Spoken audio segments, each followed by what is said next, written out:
தந்தை, மகன், தூய ஆவியாரின் பெயராலே ஆமென். இயேசு கிறிஸ்துவின் அன்புமிக்க சகோதர சகோதரிகள், உங்கள் அனைவருக்கும் கிறிஸ்து இயேசுவின் அன்பு கலந்த வணக்கத்தை தெரிவித்துக் கொள்கின்றேன். இன்றைய நற்செய்தி பாகமானது லூக்கா நற்செய்தி 22ஆம் அதிகாரம் 14 முதலில் திருவாக்கியங்கள். குறிப்பாக 21ஆம் வாக்கியம், என்னை காட்டிக் கொடுப்பவன் இதோ என்னோடு பந்தையில் அமர்ந்திருக்கின்றான்.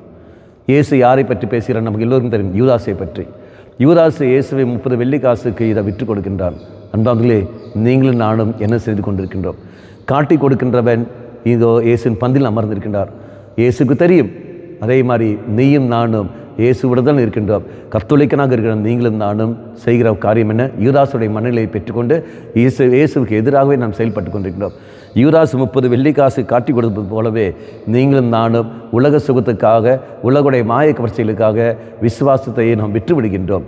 ஆலயத்துக்கு போகாமல் இருப்பது, நேரத்துக்கு ஆலயத்துக்கு போகாமல் இருப்பது, ஜெபமாலை ஜபிக்காமல் இருப்பது, பாவசங்கத்திரம் செய்யாமல் இருப்பது, இறை வார்த்தையை படிக்காமல் இருப்பது, அந்த சமயத்தில் எல்லாம் நாம் மொபைல் ஃபோன் பார்த்து கொண்டு இருப்பதும், நண்பர்களுக்கு முக்கியம் கொடுத்து போவதும், வேலைகளுக்கு முக்கியம் கொடுத்து போவதும், மற்ற காரியங்களுக்கு சுக சௌகரியங்களை தேடி போகிற சமயத்தில் எல்லாம் இயேசுவை நான் விற்று கொடுக்கின்றேன், மற்றவர்களுக்காக நான் விற்று கொடுக்கின்றேன். அப்படி என்றால் நானும் யூதாசும் ஒன்றாக மாறிவிடுகின்றோம்.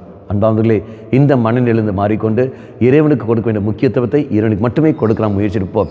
அந்த இடத்தில் யார் வந்தாலும் சரி, நண்பர்களாகட்டும், குடும்ப அங்கத்தினராகட்டும், யார் வந்தாலும் சரி, தெய்வத்துக்கு மட்டுமே ஒன்றாம் ஸ்தானம் என்று சொல்லிக்கொண்டு அதுக்கேற்றபடி வார்த்தையில் அல்ல, அது செயல்பாட்டில் கொண்டு வர நாம் முயற்சிப்போம். கண்களை மூடிக்கொள்ளுங்கள்.